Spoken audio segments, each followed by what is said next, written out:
Gloire à Dieu. Ce matin, c'est la fête des pères. Puis je veux parler sur la fête des pères ce matin. Peut-être pas la fête en elle-même, sur les pères. Donc, on veut souhaiter la bienvenue à chacun de vous qui êtes présents au Centre évangélique de Châteauguay ce matin.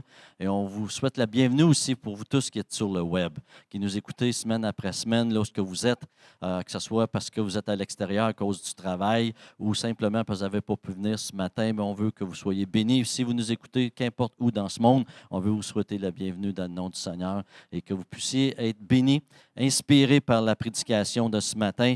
Et je prie de tout mon cœur que, Père, tu puisses prendre ces paroles que tu m'as données, que tu m'as inspirées et que ce soit un encouragement pour les frères et les sœurs. Dans le nom de Jésus. Amen. Alléluia. Donc, un petit sermon pour la fête des pères. Fait que là, il y a des femmes qui disent « Ah ouais, ça, j'aurais resté chez nous. » Non, non, non, c'est correct. Vous allez pouvoir appliquer le sermon à votre vie aussi. Il y en a d'autres, des femmes, qui disent « Ah ouais, ça, j'aurais vraiment forcé à mon mari d'être à l'église ce matin. » Mais vous lui ferez écouter ça sur le web, ça va être correct. Fait qu'on veut avoir un bon temps ensemble ce matin. Et mon sujet, c'est les pères. Et le thème de ce matin, c'est « Tel père, tel fils ». Tel père, tel fils, c'est quelque chose qu'on a déjà entendu. Hein? Tel père, tel fils. Je regarde mon petit-fils, comment est-ce qu'il est comme son père. Son père, Jérémie, c'est un gars de pelle mécanique, de gros camions, les chevaux, la ferme, etc. Et puis quand je regarde mon petit-fils, il y a 2 ans et quart, 2 ans et 3 mois, on y avait acheté un petit tracteur en plastique, à batterie, là. Puis là, il n'était pas assez fort pour peser sa pédale pour qu'il avance. Il voulait toujours qu'on pèse avec un bâton sa pédale pour qu'il avance. Puis ça n'a pas été long qu'il a compris que s'il se lève debout, sa pédale, il va avancer le tracteur. Puis il a compris aussi que si tu le passes de 1 à 2, il va pas mal plus vite à part de ça. Fait que le 1, ça n'arrive pas souvent. C'est surtout le 2. Puis là, il a compris que tu ne peux pas foncer dans les affaires puis continuer à peser sa pédale. Fait qu'il a appris à conduire ça. Fait que je regarde ça, puis le 4 roues, puis le tracteur, puis l'autre tracteur, puis écoute, tout ce qui est bébelle, grosse bébelle. Fait que ma femme puis moi, on se disait, c'est bien le petit Jérémie, tel père, tel fils.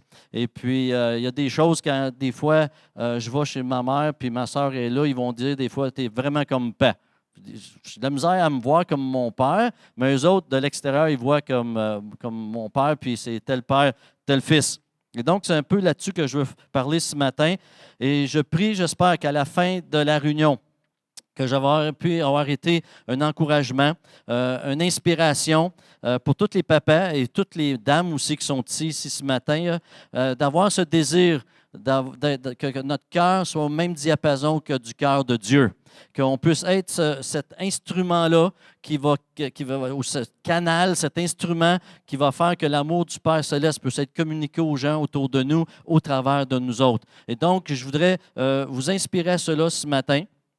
Et puis, de pouvoir faire en sorte qu'on va sortir d'ici avec un encouragement et une inspiration à pouvoir être ce que Dieu voudrait qu'on soit pour les autres autour de nous. Alléluia. Donc, tel père, tel fils. Et quelle est la raison de la fête des pères? Je suis allé voir ce que ça dirait sur Google. Et puis, ça disait que la raison de la fête des pères, c'est la fête des pères existe pour honorer les pères. Et les figures paternelles, parce que des fois, ça se peut qu'on n'ait pas de père, mais on a des figures paternelles dans notre vie, dans nos vies. C'est une journée spéciale pour exprimer notre amour, notre reconnaissance et notre gratitude envers ceux qui ont joué un rôle important dans notre éducation et notre développement. La première personne que je veux honorer ce matin, c'est mon Père Céleste. Amen. C'est notre Père Céleste qui a fait exactement ça, qui est plus que notre Père, mais aussi une figure paternelle qui a joué un rôle tellement grand dans chacune de nos vies. Alléluia. Du moment, ça dit dans les psaumes qu'on était encore une masse informe dans le ventre de notre mère, qu'il connaissait déjà les jours qui nous étaient destinés. Alléluia. Il savait déjà qui qu'on serait. Il savait déjà les qualités qu'on aurait. Il savait déjà tout sur nous autres. C'est pas compliqué, là. Fait que, à partir de là, Dieu qui est notre Père, on a raison de l'honorer ce matin, notre Papa Céleste. Alléluia. Mais on veut honorer aussi nos papas. Hein? Même si mon papa est parti avec le Seigneur depuis 3 ans, je veux l'honorer ce matin parce qu'il était un Père extraordinaire. Vous avez probablement tous eu des pères extraordinaires. Probablement, vous pouvez tous reprocher quelque chose à votre Père. À part que le pasteur Daniel disait pas moi, pas moi. Là. On va parler avec ses enfants, pas avec le pasteur Daniel. Mais on a tout quelque chose à quelque part qu'on peut se reprocher en tant que père. Mais au bout de la ligne, merci Seigneur parce qu'on peut honorer nos papas. Alléluia, parce qu'ils ont été des bons papas pour chacun de nous autres. Et si ça ne l'a pas été, je veux prier que ce matin, que notre Père céleste puissiez saisir la beauté, la bonté de notre Père céleste. Alléluia. Des fois, on a une mauvaise image de qui est vraiment le Père céleste à cause de peut-être ce qu'on a vécu sur la terre, mais juste vous assurer que notre Père céleste, il n'est pas comme les pères terrestres. Il est au-delà de tout ça. Il est encore plus grand. Alléluia. Fait qu'on veut honorer nos papas ce matin. On vous honore en tant que papa, puis on va avoir quelque chose pour vous à la fin de la réunion. Et donc, c'est une journée spéciale pour exprimer notre amour, notre reconnaissance et notre gratitude. Donc, un gros merci de tout notre cœur. Alléluia. Le texte qu'on va lire ce matin, c'est Luc 15. Puis je vous encourage, si vous avez votre Bible, de l'ouvrir avec moi. On arrête du temps pour lire tout le passage, fait qu'on va le lire au complet parce que c'est 3 histoires qu'on va regarder ensemble, puis je vais vous en parler davantage après. Donc, verset 1 dit « Tous les publicains et les gens de mauvaise vie s'approchaient de Jésus pour l'entendre. » Ça, c'est important. Les publicains et les gens de mauvaise vie venaient pour entendre Jésus.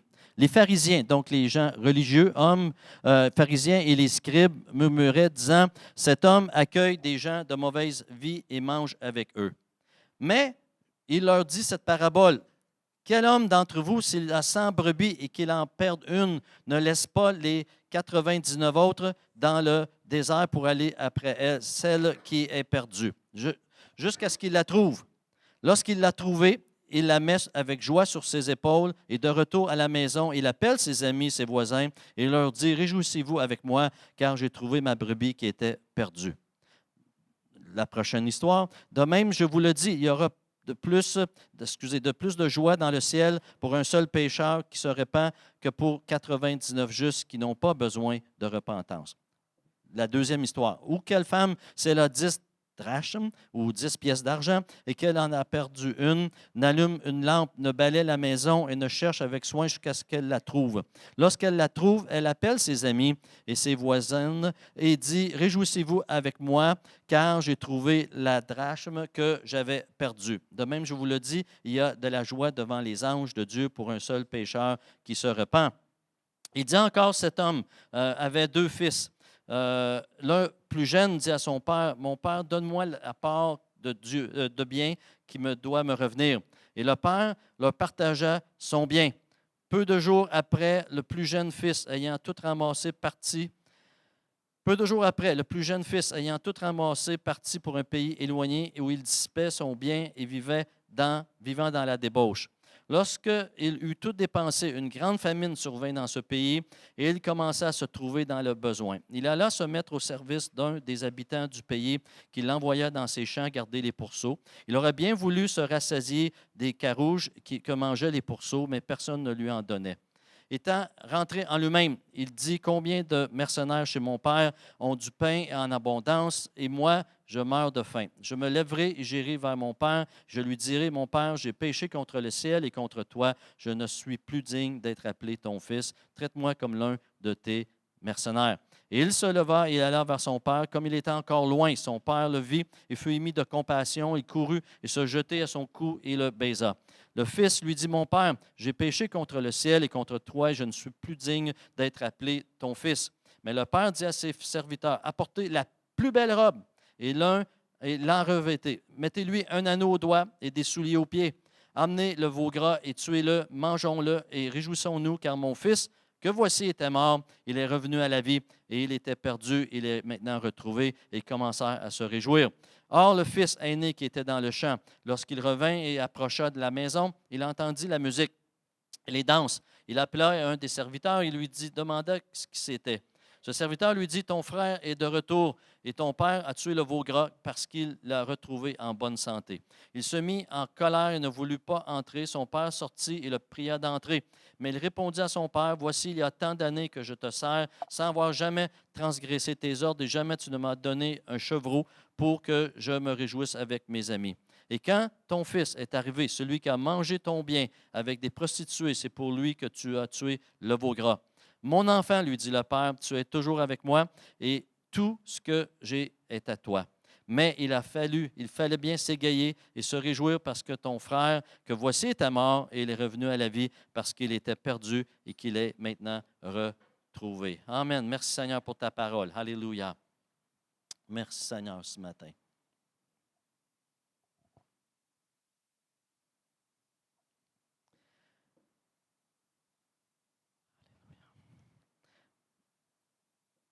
Les 3 histoires terrestres qui vont expliquer une vérité spirituelle.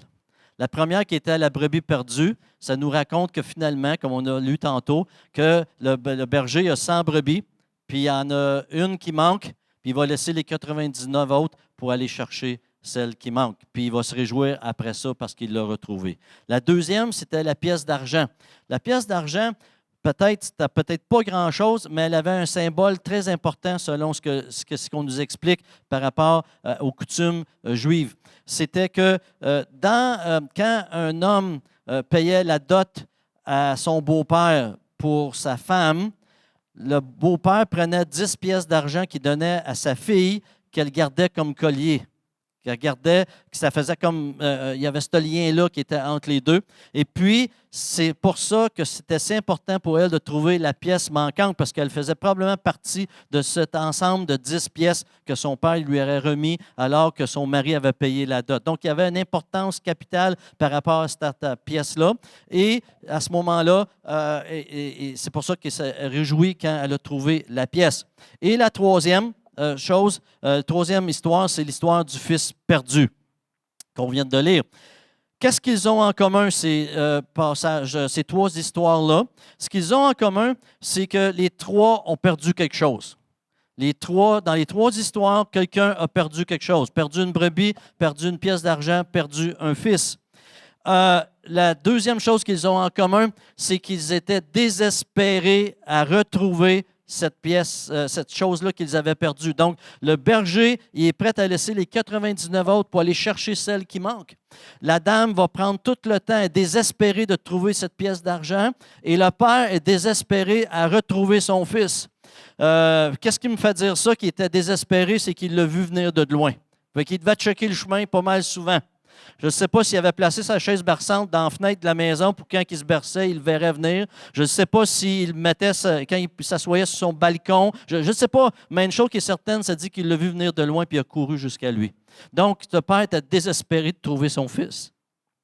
L'autre chose aussi, c'est que dans les 3 histoires, il y a une joie incomparable quand ils ont retrouvé ce qu'ils avaient perdu. L'autre chose aussi, la fatalité s'ils ne l'avaient pas retrouvé. La fatalité de perdre sa brebis sans la retrouver, on sait ce qui aurait arrivé. Il y a quelqu'un qui aurait eu un bon snack. Puis ça n'aurait pas été quelqu'un à 2 pattes, ça aurait été quelque chose à 4 pattes. Fait qu'il y avait une fatalité qui était là, que si la brebis perdue n'a pas été retrouvée, ils auraient eu une fatalité, une mort. L'autre, je ne saisis pas toute l'ampleur de cette pièce manquante-là, mais pour que la femme prenne le temps d'allumer la lampe et puis de balayer toute sa maison, puis d'appeler ses voisines pour dire « je l'ai trouvé », c'est que c'était très, très important pour elle. Donc, c'était bien important pour elle de la retrouver. Et le fils, s'il n'avait pas été retrouvé, son fils, on sait qu'il était perdu pour toujours, mais il a été retrouvé par son père. Donc, il y a une fatalité qui est là s'il n'est pas retrouvé. Il y a un message de miséricorde qu'on retrouve dans les 3 histoires. Cette miséricorde-là du berger qui va aller chercher la brebis manquante, la miséricorde du père, et cette femme-là qui va démontrer aussi de la miséricorde et la valeur d'un seul. La valeur d'un seul. Quand je regarde la première histoire, c'est 1 sur 100. La deuxième, c'est 1 sur 10. Puis en dernier, c'est 1 sur 2. La valeur d'un seul. La valeur d'un seul. Puis ça, je veux qu'on se rappelle de ça, de la valeur d'un seul. C'est bien, bien important parce qu'on va voir que pour le Seigneur, la valeur d'une seule personne, c'est tellement important. Alléluia. Un de mes amis,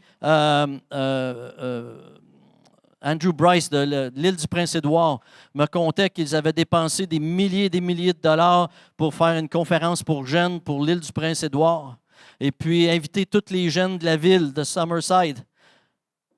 J'ai dit, puis comment ça a été? Il dit, il y a une seule personne, un seul jeune qui est venu au Seigneur. Puis j'ai dit, est-ce que vous êtes déçus? Il dit, oh, vraiment pas. Parce que dans les semaines qui ont suivi, les parents sont venus, qui n'étaient pas chrétiens, dans le sens que pour eux autres, Dieu, ce n'était pas important. Puis on dit, c'est la plus belle chose qui peut arriver à notre fils. Puis pour lui, Andrew disait, pour cette seule personne, ça valait la peine de dépenser tous ses sous. Et donc, c'est pour le Seigneur, c'est la même chose. Donc, on voit la valeur d'une seule personne. La raison d'être maintenant de ces trois histoires, c'est qu'on le voit dans les premiers versets. Les premiers versets, ça nous parle, ça dit que les gens religieux de ce moment-là, ils n'étaient pas contents, ils murmuraient parce que Jésus se tenait avec les personnes méchantes, les personnes non dignes de la société. Il se tenait avec les personnes, là, les accueillait et mangeait avec eux d'ailleurs.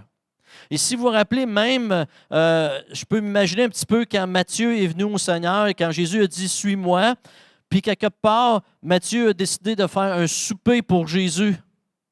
Puis les gens qui étaient au souper de Matthieu, ce n'étaient pas tous les gens religieux qui étaient là. C'était les gens parce qu'on sait qu'il y avait des commentaires par rapport à comment se fait que votre enseignant, celui qui se dit Jésus, est avec ces gens-là. Donc, ces gens-là, la raison d'être, donc, de ces trois histoires-là, Jésus va prendre le temps de compter ces trois histoires-là pour démontrer que chaque individu est important pour le royaume de Dieu. Parce qu'eux autres, là, ils disaient ça, là, ils murmuraient, puis Jésus il dit, je vais vous conter trois histoires. Puis en dernier, le bout du fils aîné, il représente qui, vous pensez? Représente ceux qui murmuraient contre Jésus, les gens religieux. Puis Jésus, il dit, regarde bien, là, le ciel se réjouit pour une seule personne qui donne sa vie au Seigneur, que toutes les autres qui n'en ont pas besoin. Et vous savez, je réalisais aujourd'hui dans le temps de Jésus, c'est les gens religieux de ce temps-là qui pensaient qu'ils n'avaient pas besoin de Jésus. Mais on n'est pas obligé d'être religieux aujourd'hui pour penser qu'on n'a pas besoin de Dieu et de Jésus dans notre vie. Vous savez, on est tous à cette place-là qu'à quelque part, on côtoie des gens, puis même des fois, ils vont vous le dire, « Parle-moi pas de Dieu, je ne veux rien savoir. Je n'ai pas besoin de lui dans ma vie. Je vais m'arranger avec quand je serai rendu l'autre bord. » Mais, à quelque part, donc, pour tout ça, pour dire que des fois, on peut être religieux, on peut être chrétien, religieux, puis vivre notre vie comme si on n'avait pas besoin de Dieu. Mais, en même temps, tu peux être dans ce monde ici, puis penser que puis tu pas être croyant, puis penser que tu n'as pas besoin de Dieu dans ta vie. Donc, c'est pour ça que Jésus a conté cette histoire-là, de faire réaliser qu'on a besoin de Dieu. Alléluia. Ce matin, j'aimerais ça qu'on puisse se mettre dans les souliers du Fils. Ce matin, en tant que Père, permettons-nous de nous voir pour quelques instants dans la position du Fils et non du Père. On aime tous se voir dans la position du Père. En tout cas, moi, j'aime ça penser ça, que je suis un père aimant, miséricorde, accueillant pour mes gars. Vraiment, je suis le père exemplaire. Il n'y en a pas d'autres comme ça sur la terre. En tout cas, dans mon village, il n'y en a pas d'autres comme moi. Ma femme me le fait sentir d'ailleurs. Elle dit, t'es le plus beau un matin. C'est comme, garde, c'est sûr, il y avait avec moi dans la maison. Fait que c'était pas dur que j'étais le plus beau. Ça va dire la même affaire quand mes gars vont être chez nous aujourd'hui. Mais là, un matin, elle trouvait que j'étais beau. Puis, on aime ça être dans la position du Père parce qu'on n'aime pas ça nécessairement se faire imaginer qu'on pourrait être comme le Fils prodigue. Parce que l'image du Fils prodigue versus l'image du Père est comme bien différente pour 2 instants. Mais ce matin, j'aimerais ça qu'on puisse se mettre ensemble dans la peau, dans les souliers du Fils plutôt que celui du Père. Pourquoi? Parce qu'en tant que père, on n'est pas toujours fier de soi-même. Je ne sais pas si Pasteur Daniel peut dire la même chose, et que les hommes peuvent être ici et dire la même chose, on n'est pas toujours fier de soi. J'ai eu l'honneur et le privilège d'accueillir des gens sur leur lit de mort. Mon père. C'est intéressant les choses que mon père m'a partagées dans le dernier mois, dans les dernières semaines avant qu'il décède. Puis il m'a parlé de certaines affaires qu'il regrettait de la vie. Pourtant, moi, je n'ai jamais vu ces choses-là. J'ai toujours pensé que mon père était un homme extraordinaire. Ben, avec ses défauts, vous allez me dire, là, mais quand même. Mais il m'a partagé des choses, des choses qui l'avaient déçu dans la vie, de comment il avait été. Puis pas nécessairement par rapport à les autres, mais par rapport à moi. Des choses qu'il aurait souhaité, qu'il aurait aimé par rapport à notre relation à nous. Puis, en tout cas, j'étais comme bien ébranlé quand il me contait tout ça. Puis, je réalisais qu'avant de mourir, je pense qu'il y a des choses qui reviennent dans notre cœur, dans notre tête, dans notre pensée, qui nous rappellent des choses du passé. Je me dis des fois, quand tu n'es pas chrétien, comment tu vis ça, quand tu n'as pas d'espoir dans le Seigneur. Pour mon père, il me partageait comment est-ce qu'il était conscient que Dieu avait pardonné. Comment que le Seigneur pardonnait et qu'il était content d'avoir connu le Seigneur quand il était jeune. Mais que malgré tout ça, il y a des situations dans la vie qui étaient déçues de lui-même. J'ai eu le privilège d'accompagner des personnes à l'hôpital qui m'ont partagé des choses que j'aurais pu jamais imaginer. Puis que cette personne-là me demandait, crois-tu que Dieu me pardonne? Vous êtes obligé de ramener à la personne que c'était par la foi qu'on est sauvé. Alléluia. Ce n'est pas par les choses qu'on a faites ou pas faites, mais que c'est simplement parce que tu crois, parce que Jésus a dit à Nicodème, car Dieu a tant aimé le monde, que quiconque croit en Jésus-Christ, qu'il aurait la vie éternelle. T'imagines-tu, tu es sur le point, tu es dans quelques jours, tu vas mourir, puis que tu appelles ton pasteur, tu dis, peux-tu venir me voir, puis tu penses-tu que Dieu peut me pardonner telle chose? Ça nous fait penser au fils prodigue, hein? C'est là qu'on réalise qu'on n'est pas nécessairement dans les souliers du Père, mais dans les souliers du Fils. J'ai quelqu'un d'autre dans ma famille qui avait été élevé dans une famille chrétienne, qui, avec le temps, pour différentes raisons, s'était adonné à l'alcool, puis c'est devenu son style de vie. Un monsieur tellement travaillant, un bon père, sauf quand il était ivre, le portrait de la maison changeait. Puis je me rappelle quand finalement il y avait un tumeur au cerveau, puis qu'il s'est ramassé à l'hôpital, puis que j'allais le visiter, puis on jasait ensemble. C'était mon voisin, il vivait dans la maison à côté de chez nous, donc je connaissais bien mon oncle-là. Puis il me partageait tous ses regrets, qui ne pouvaient pas changer. Puis pourtant, il avait essayé, il avait demandé à Dieu, puis il avait dit, si Dieu il veut, je pourrais être un ivrogne, un alcoolique au ciel. Dans le sens que si Dieu veut bien m'accueillir, il va falloir qu'il m'accueille tel que je suis parce que j'ai essayé de changer puis je ne suis pas capable. Puis il me partageait plein de choses. Puis il dit, Jean, je sais que je vais mourir, mais j'ose croire qu'à cause de la grâce de Jésus, j'ai une place auprès de lui. Il se regardait puis il ne se trouvait pas beau. Mais il savait que Jésus pouvait tout changer à l'intérieur de lui. Qu'il y avait une place auprès de lui à cause qu'il croyait en lui. Puis je pourrais vous en compter d'autres, dans des détails. Puis je ne vous dirai pas ce que ces gens-là ont dit, mais je réalisais que quand j'écoutais ces personnes-là, qu'on est, en tant que père, c'est facile pour nous de pouvoir se mettre dans les souliers du Fils et non du Père, parce qu'on est qui on est. Alléluia.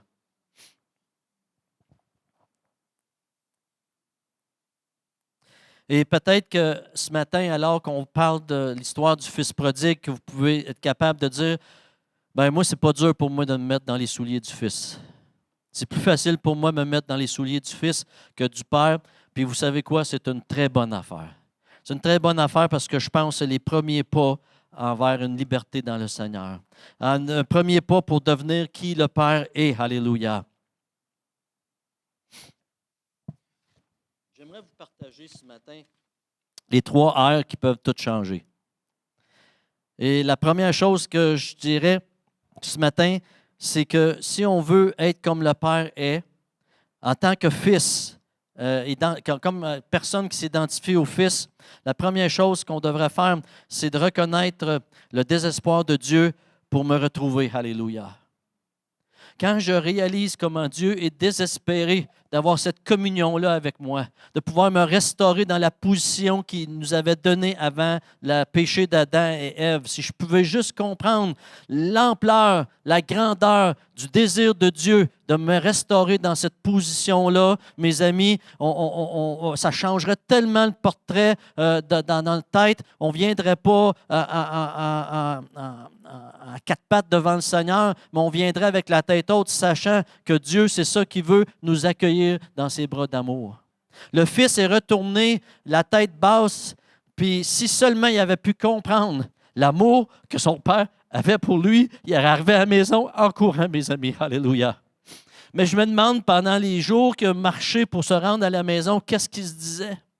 Qu'est-ce qu'il se disait? Comment mon père, peut-être qu'il va vouloir rien savoir de moi. Mais si seulement qu'il avait saisi et compris le désespoir de son père de retrouver son fils, mes amis, il est revenu à la maison différemment de comment il est revenu.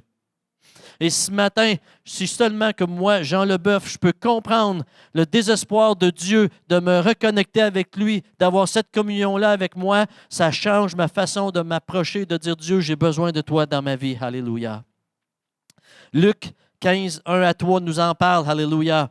D'ailleurs, ce que c'est que Jésus reprochait à ses scribes et pharisiens, c'est qu'ils ne réalisaient pas leurs besoins de Dieu dans leur vie comme Jésus le présentait. Alléluia. De la façon qu'il l'a présenté à Nicodème.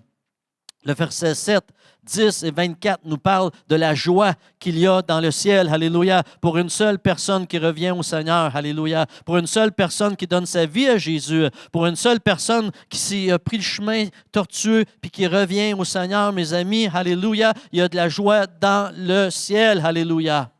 Et si seulement je peux m'imaginer que quand je donne ma vie au Seigneur, il y a de la joie dans le ciel, je pense que ça change ma perspective de revenir à la maison, alléluia. Fait que le premier air que je veux vous partager ce matin, c'est de reconnaître finalement le désespoir de Dieu de venir me sauver, de venir me chercher. Alléluia.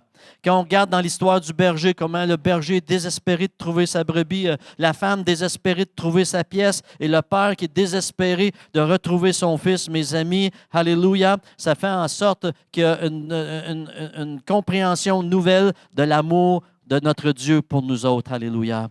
Et ma prière ce matin, pour chacun de nous, c'est qu'on puisse arriver à cette place-là de comprendre la grandeur que l'amour de Dieu a pour chacun de nous autres. Que ça ne soit pas juste dans notre tête, mais aussi dans nos émotions. Alléluia. Paul, qu'est-ce qu'il dit? Il dit dans Éphésiens 3, 13 à 20, il dit, ce que je veux, c'est que vous puissiez connaître l'amour de Christ dans toute sa largeur, sa profondeur, sa grandeur, sa hauteur.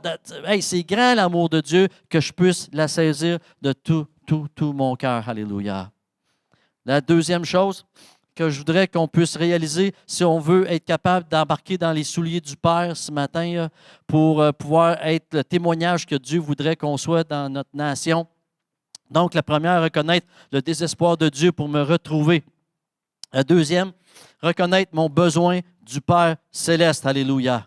Reconnaître mon besoin du Père céleste, c'est tellement important.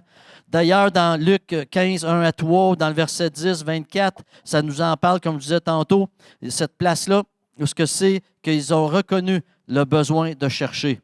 Un seul pécheur qui se repent amène la joie dans le ciel. Verset 17, étant rentré en lui-même, le fils prodigue a dit, c'est ça qu'il faut que je fasse, je retourne chez mon Père. Alléluia. Donc, le fils prodigue a pris le temps de reconnaître son besoin de son Père. Il a pris le temps de reconnaître, d'entrer en lui-même. Et vous savez, des fois, la vie fait qu'on est tellement occupé qu'on ne s'arrête jamais pour réfléchir, pour penser à notre vie. Et je pense que c'est important qu'on puisse s'arrêter et penser à notre vie. Comment ça se passe? Puis je parlais avec... vendredi soir, j'étais à l'exposition d'Ormstown pour voir les gros chevaux de travail puis tout ça, faire leur show. Et puis, j'ai rencontré quelqu'un qu'on connaît là, puis il est un petit peu plus jeune que nous, que moi et mon épouse, mais on s'est mis à parler comment c'est important des fois de s'arrêter, faire une rétrospective de notre vie, là où on est, d'où ce qu'on devient, puis où qu'on veut s'en aller, puis faire les choix qui en viennent avec pour accomplir ce qu'on veut accomplir. Et on réalisait que le temps passe de même. Moi, je me rappelle la première fois que Pasteur Daniel avait joué sa guitare à Evangel pour le groupe de jeunesse qui était là. Il y avait, je ne sais pas, 300, 400 personnes, peut-être même plus. Une chanson sur Caraquette. C'était hier, ça, hein? C'est comme si c'était hier, quasiment. Je me rappelle quand j'étais pasteur de jeunesse. On parlait l'autre jour avec mon cousin des canots camping qu'on faisait avec les jeunes. On partait de la rivière du Diable à l'autre bout, puis on la descendait, puis on faisait du camping en s'en venant. Une histoire, peut-être Mme Primo, elle ne sait pas, mais elle avait acheté une belle paire de souliers flambant neufs à son fils qui avait mis trop proche du feu, puis les semelles avaient fondu parce qu'on avait été mouillés à côté toute la fin de semaine. Puis là, on avait tout mis nos souliers, mais je pense que Sylvain n'avait pas compris qu'ils avaient mis un petit peu plus proche que les autres. Là, on parlait de ces affaires-là, puis on riait, puis on se pensait, on se rappelait des bons temps. Il me semble que c'était hier, ça. Il me semble que c'était hier que mon fils avait 4, 5, 6 ans, puis aujourd'hui, ils en ont 30 puis 35 ans. J'en reviens pas, là. C'est trop vite pour moi.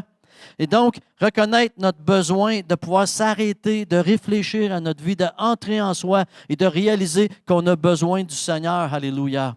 Et mes amis, je pense une des choses qui nous amène de la joie dans notre cœur, c'est de reconnaître notre besoin quotidien de Dieu continuellement. Alléluia. Ce n'est pas juste le fait de pouvoir le faire une fois dans notre vie, mais quelque chose qui est continuel dans notre vie. Cette attitude d'humilité et de regret. Le Fils avait du regret d'avoir fait ce qu'il a fait. Et je trouve qu'aujourd'hui, personnellement, j'ai de la misère des fois à trouver des gens qui ont du regret par rapport à quelque chose qu'ils ont fait de pas correct, mais ils vont trouver des excuses pour avoir fait ce qu'ils ont fait. Et ça, on est tous tentés à faire ça, nous autres, avec. Là. Moi, avec, je suis comme ça. Là. Quand je fais une erreur, je trouve, me semble que je suis bon à trouver et analyser quelque chose par rapport à pourquoi que ça s'est arrivé, plutôt que de dire « je regrette ».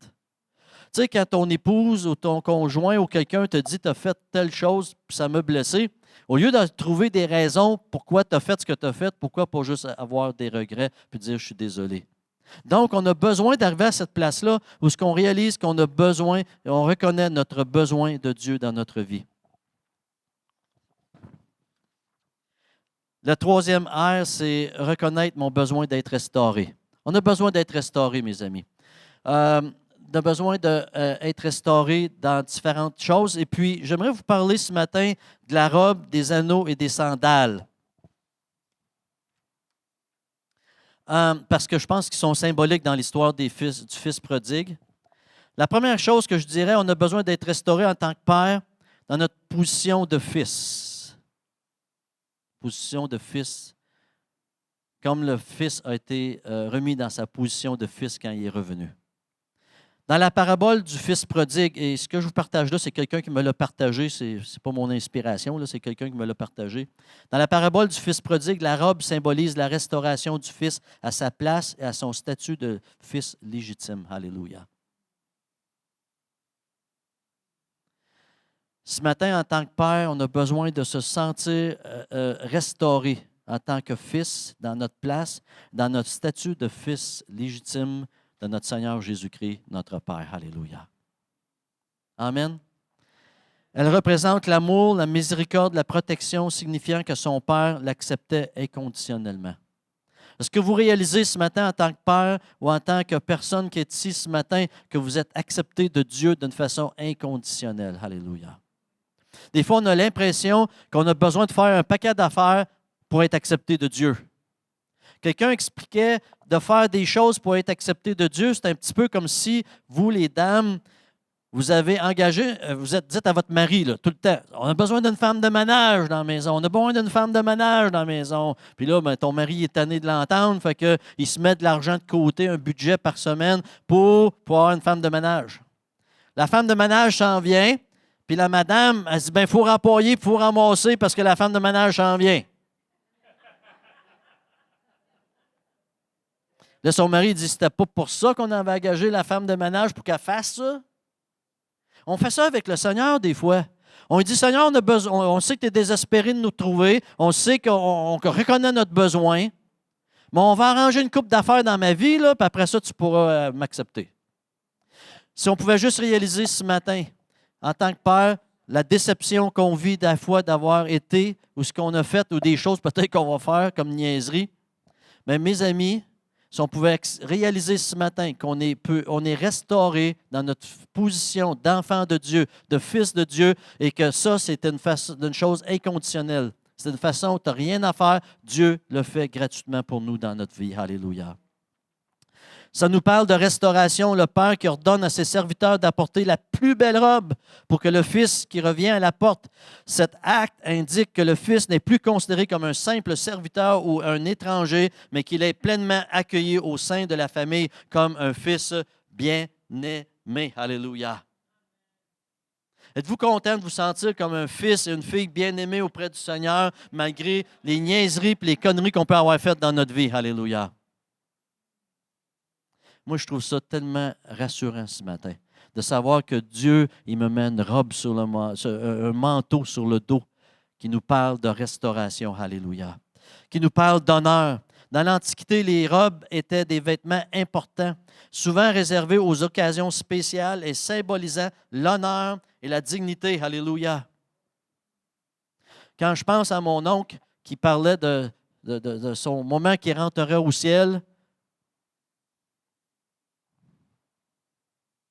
puis de la façon qu'il en parlait, je pense que ça symbolisait vraiment l'honneur et la dignité malgré la vie qu'il avait vécue, à cause de la grâce que Dieu avait pour lui. Alléluia. Donc, ça symbolise l'honneur. La plus belle robe suggère que le père accorde à son fils le plus grand honneur possible. En tant que père, c'est difficile des fois, hein? Quand on vient devant le Seigneur, de se sentir comme ça. Ça parle de protection et réconfort. La robe peut également symboliser la protection et réconfort dont un fils bénéficie au sein de sa famille. Cela suggère que le père offre désormais à son fils un refuge et le protège des dures réalités du monde extérieur. Ça nous parle de la grâce et de la justice de Dieu. Alléluia.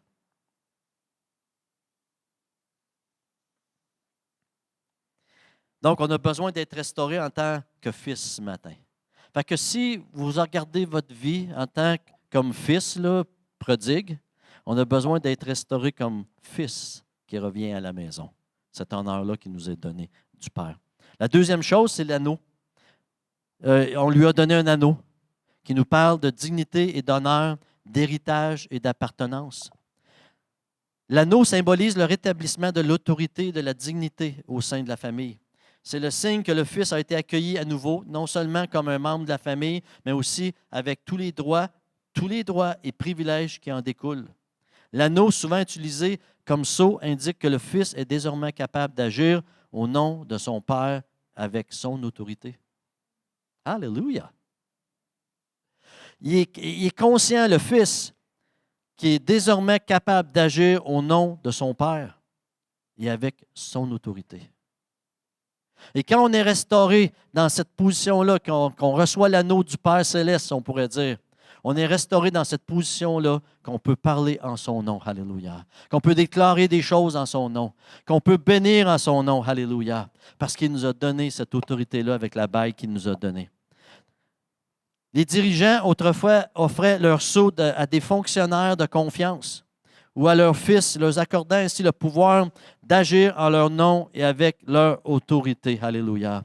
C'est ce que l'anneau transmet dans la parabole. Le fils a retrouvé sa place et son autorité légitime au sein de la famille. Qu'est-ce que Pierre et Jean ont fait? Ils sont arrivés au temple. Et à cause qu'ils étaient rétablis, premièrement, en tant qu'enfants de Dieu, ils ont été capables de prendre l'autorité que Dieu leur a accordée et de dire, nous n'avons ni argent ni or, mais ce que nous avons, nous te le donnons au nom de Jésus, lève-toi et marche. Alléluia. C'est l'autorité que le Seigneur nous a donnée. Le Seigneur nous a donné des autorités. Et il dit, si vous imposerez les mains aux malades, les malades seront guéris. Il dit, ce que vous demanderez en mon nom au Père, et vous l'accorderez. Comprends-tu? Il commence à arriver. On a ce privilège-là parce qu'il nous a restaurés en tant que son enfant. Alléluia. Donc, l'anneau, elle devient très, très importante. Et troisièmement, c'est dans la parabole du Fils prodigue qu'on voit les sandales qui symbolisent la liberté de la servitude qui est destinée aux membres de la famille. Les sandales symbolisent le rétablissement du statut du Fils en tant que membre de la famille et sa libération de la servitude. Les serviteurs n'étaient pas autorisés à porter des sandales, contrairement aux fils et aux filles. Lorsque le père offrait des sandales à son fils, il déclarait qu'il n'était plus un serviteur, mais qu'il était accueilli à nouveau comme fils. Les sandales représentaient également la volonté du fils de marcher dans la sainteté de sa mission à l'intérieur de sa famille. Alléluia.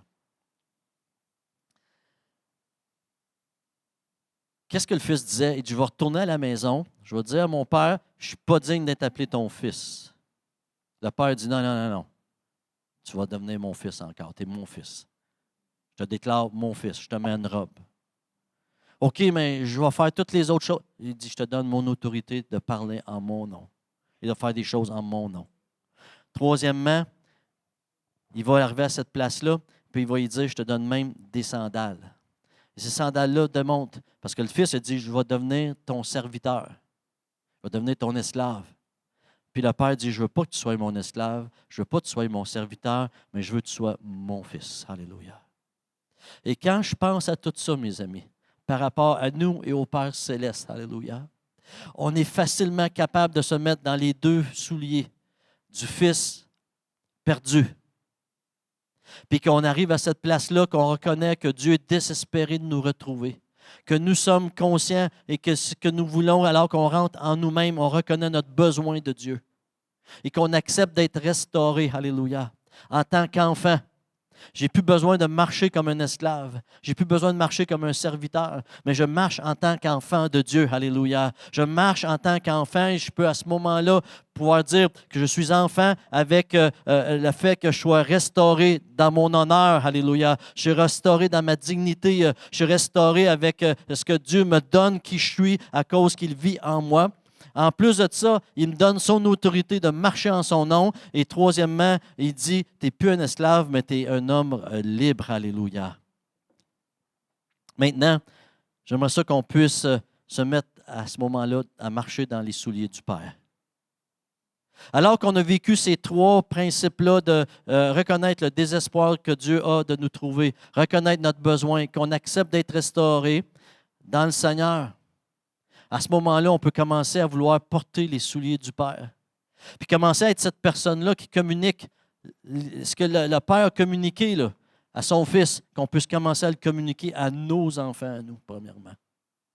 Que je puisse, en tant que Père, Jean Leboeuf, communiquer ce que le Père, l'histoire, dans l'histoire du Fils prodigue, le Père, ce qu'il a été, finalement, qui représente le Père céleste. Que qui est-ce qu'il a été, le Père céleste, pour le Fils?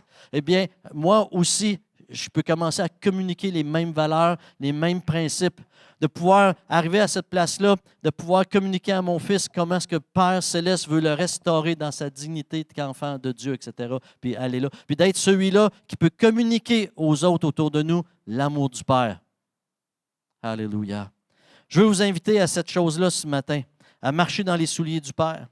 De pouvoir arriver à une place qu'on va être capable, symboliquement parlant, de se sortir les pieds des souliers du Fils prodigue, puis d'embarquer dans les souliers du Père comme il est, parce que le Père nous a accueillis dans sa maison. Alléluia. Puis il nous a restaurés. Amen. Alléluia. J'aimerais vous conter une petite histoire. Cette histoire-là, ce n'est pas la mienne. C'est une histoire que j'ai entendue au travers d'un prédicateur, Tommy Barnett, qui l'avait contée dans une conférence pour pasteurs, leaders à l'Église Nouvelle Vie, il y a bien des années quand j'avais été à cette conférence. Il avait conté l'histoire, puis ce que je vous conte, c'est qu'est-ce que je me rappelle selon ce que lui avait dit à ce moment-là, donc je vais peut-être oublier des détails, puis ça ne va peut-être pas être précis, mais je vais quand même vous la conter parce que c'est important pour moi ce matin. C'est l'histoire de Jim Bakker. Si vous connaissez Jim Bakker, c'était lui qui était le président de Praise the Lord Club, PTL Club. Et puis, dans cette. Lui et sa femme avaient commencé comme des télé-évangélistes ou des évangélistes dans les églises avec des marionnettes. Ils présentaient l'évangile de Jésus-Christ au travers des marionnettes. C'est comme ça que ça a commencé. Ils ont commencé à aller sur la télévision et c'est devenu bien populaire. Ils ont devenu des évangélistes connus au travers des États-Unis et c'est là qu'ils ont eu l'idée de partir un jour le PTL Club, qui était une place où on enregistrait des émissions quotidiennes puis qu'on présentait à la télévision, qu'on pouvait écouter ici au Canada. Ça durait 1 heure. Puis il y avait des témoignages. C'était un peu un talk show, là, avec des gens invités pour chanter, etc. Dans toute cette histoire-là, à quelque part, en tant que président, il a été accusé en cours parce qu'il y avait de l'argent qui avait été mal utilisé, que les gens avaient donné pour des projets, puis cet argent-là avait été détourné pour donner à quelque chose d'autre. C'est comme nous, ici au Canada, on ne peut pas prendre de l'argent que vous avez donné. Mettons, par exemple, on dit on a un projet de construction, on ramasse 100 000, puis on a pris 50 000, puis l'autre 50 000, vous l'avez désigné à ça. On ne peut pas le prendre puis le mettre n'importe où, n'importe comment sans vous demander la permission à ceux qui ont donné. C'est correct, c'est logique. Le président de l'association, Jim Bakker, lui avait dit on ne peut pas faire ça. On ne peut pas faire ça. Puis, le comité a dit non, on va le faire pareil. Puis lui avait dit faites pas ça parce qu'on va se retrouver dans le trouble. Puis un jour, il y a quelqu'un du gouvernement qui est venu faire un audit de tout ce qui se passait, puis ils l'ont trouvé coupable. Et en cause, c'était lui le président de l'association, c'est lui qui s'est ramassé en prison pendant plusieurs années. Plusieurs années. Les deux seules personnes qui l'ont visité pendant ce temps-là, puis là-dessus, il avait vécu un divorce, puis là-dessus, les deux seules personnes qui ont visité Jim Bakker en prison, c'était Billy Graham puis Tommy Barnett. Les deux seuls qu'on nous dit. Quand il a eu sa approbation de sortir de prison, il n'y avait nulle part à aller. Ses enfants ne lui parlaient plus, puis il n'y a plus personne qui lui parlait. Puis, Billy Graham, il a offert un chalet. Il y avait un chalet, Billy Graham, puis il a offert d'aller vivre dans son chalet. Et puis, pendant ce temps-là, lui, Jim Bakker, pendant qu'il avait été en prison, il avait souvent demandé à Tommy Barnett, Billy Graham, de parler avec son fils, qui était perdu. Là. Comme s'il était capable de dire l'histoire, il dirait mon fils qui était perdu, qui était mort, mais qui est revenu à la vie. Puis, dans tout ça, un jour, le fils a accepté que Tommy Barnett lui parle, puis ils l'ont emmené au Dream Center, qui est en Californie, à Los Angeles.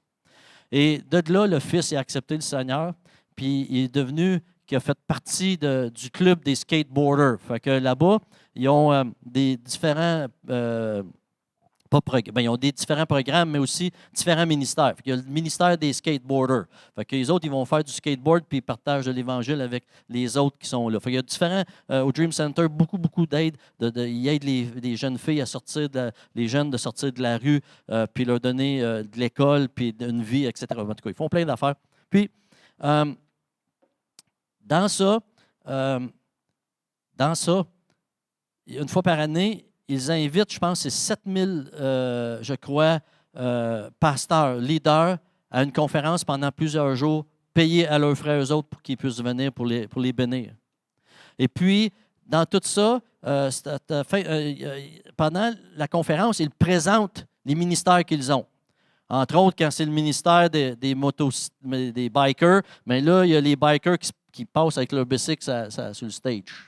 Qui s'en vont. Puis quand c'est les skateboarders. Fait qu'ils faisaient ça. Puis cette semaine-là, il y avait ils ont des témoignages. Puis un de ces personnes-là qui donnerait son témoignage, c'était le fils de Jim Bakker. Puis, quand Jim Bakker a su ça, il a dit, je peux-tu venir à ta conférence pour pouvoir entendre mon fils? Que là, Tommy Barnett a dit, ben jamais, tu sais, tout le monde va te reconnaître, puis là, les médias vont être là. Il dit, j'ai vraiment pas besoin de ça. Fait qu'il dit, tu peux pas venir. Ouais, mais il dit, je pourrais être dans une salle à côté avec la télévision, tu sais. Fait qu'il a dit, non, tu peux pas. Sauf qu'il y a une nuit qui s'est couchée, puis le Seigneur a commencé à parler à son cœur. Puis il dit, c'est qui le monde que tu as dans ton église? Ben, qui? Des anciens prostituées, des anciens voleurs, des anciens... Puis là, il nommait plein de personnes que leur vie avait été changée. Puis il dit, tu n'aurais pas le goût d'avoir un ancien pasteur qui était magané de la vie, puis qui a le goût de venir. Fait que là, il dit, moi et ma femme, on a pris notre argent personnel. Pas de l'église, parce qu'il ne voulait pas que personne ne sache qu'il était là. Il dit, j'ai pris de mon argent personnel pour le mettre sur l'avion, pour l'emmener à notre conférence. À la conférence, le jeune a donné son témoignage, puis à la fin, Tommy Barnett, il dit au jeune, il dit, on a quelqu'un de bien spécial ici pour toi, puis j'aimerais l'inviter tout de suite à venir, puis il dit, c'est ton père. Fait que c'était toute une affaire là, de réconciliation. Puis ce soir-là, Jim Bakker il est resté au Dream Center. Puis l'histoire nous dit qu'il a passé, pas juste finalement une nuit, mais des semaines et des mois au Dream Center où ce que Dieu l'a restauré. Il comptait comment des fois il était dans sa chambre, comme un petit fœtus, puis de dire, Dieu, il faut que tu me guérisses parce que je suis démoli à l'intérieur de moi. Il dit, ça a pris des gars qui étaient grands, costauds, forts, qui disaient, Bakker, sors de là. Non, je ne sors pas. Tu vas sortir de là. Il rentrait, puis il pognait, puis il disait, tu t'en viens avec nous autres sur la rue, on s'en va partager de l'Évangile. Puis il disait, je ne suis pas digne de dire aux autres qu'est-ce que Jésus peut faire dans leur vie quand je regarde ma vie du passé. Mais dans tout ce temps-là, Dieu l'a restauré. Je ne sais pas aujourd'hui qu'est-ce qui arrive avec lui. Je ne sais pas, je n'ai pas suivi. Mais ce que je vous compte, c'est à partir du témoignage de que c'est Tommy Barnett a dit de lui. Et quand je pensais au sermon que je vous partage ce matin, je pensais à lui. Je me disais, ce monsieur-là, il a réalisé à un moment donné comment Dieu était désespéré de le restaurer. Alléluia. Il a reconnu son besoin de Dieu pendant des mois et des mois. J'imagine quand il était en prison, il devait reconnaître son besoin de Dieu comme jamais auparavant. Même s'il avait été une vedette, puis qu'il était une vedette au travers du monde entier parmi les chrétiens, il avait besoin de reconnaître son besoin de Jésus. Mais il avait surtout aussi besoin d'être restauré. Restauré, revêtu d'honneur, de dignité, alléluia. Revêtu de l'autorité de Jésus-Christ, alléluia. Et revêtu de sandales pour dire, je suis libre de mon passé et maintenant je peux marcher dans cette liberté-là du Seigneur, alléluia. Et je veux vous encourager ce matin, en terminant, que le Père céleste et toi et moi en tant que fils, on pourrait dire tel Père, tel Fils, un espoir pour ceux qui sont dans notre vie. Alléluia. Le Père céleste et toi, le Fils, que les gens peuvent dire tel Père, tel Fils. Qu'à cause de ça, qu'il y a de l'espoir pour les gens autour de nous. Alléluia. Qu'il y a de l'espoir pour vos enfants. Qu'il y a de l'espoir pour mes enfants. Qu'il y a de l'espoir pour les enfants des autres. Alléluia. Qu'il y a de l'espoir pour les êtres humains qui vivent ici dans Châteauguay, dans Mercier, dans Saint-Rémy, dans Ormstown, dans Saint-Antoine, dans Franklin, là où est-ce qu'on habite, qu'il y a de l'espoir pour les gens autour de nous. Alléluia. Amen. J'espère que j'ai été une inspiration pour vous ce matin à réaliser qu'on est dans les souliers du Fils pour 2 minutes, mais on peut tomber dans les souliers du Père. Ce que Dieu veut, c'est ça qu'il veut pour nous autres. Alléluia. Un enfant du Père et qu'on puisse marcher dans les souliers du Père afin d'apporter espoir autour de nous. Amen. Est-ce qu'on pourrait chanter encore une fois Dieu Tout-Puissant? Je trouvais que ce chant-là allait tellement bien avec ce que je voulais partager avec vous ce matin. Quand je reconnais comment Dieu est grand, alléluia. Quand je reconnais ça, quand je reconnais que finalement, il a donné sa vie pour que j'aie la vie éternelle, puis qu'un jour, je vais être avec lui, le Seigneur, dans l'éternité, je verrai comment il est grand. Je pourrais dire pour l'éternité que tu as été bon pour moi, Seigneur. Alléluia. Alléluia. Père, je te prie ce matin pour quiconque ici ou sur le web qui dit, moi, là, je suis capable de m'identifier au Fils prodigue de A à Z, de A à Z. Et que je reconnais que tu es désespéré, Seigneur. Tu veux tellement, tellement nous retrouver. Je reconnais aussi notre besoin. Et je veux que tu me restaures, Seigneur.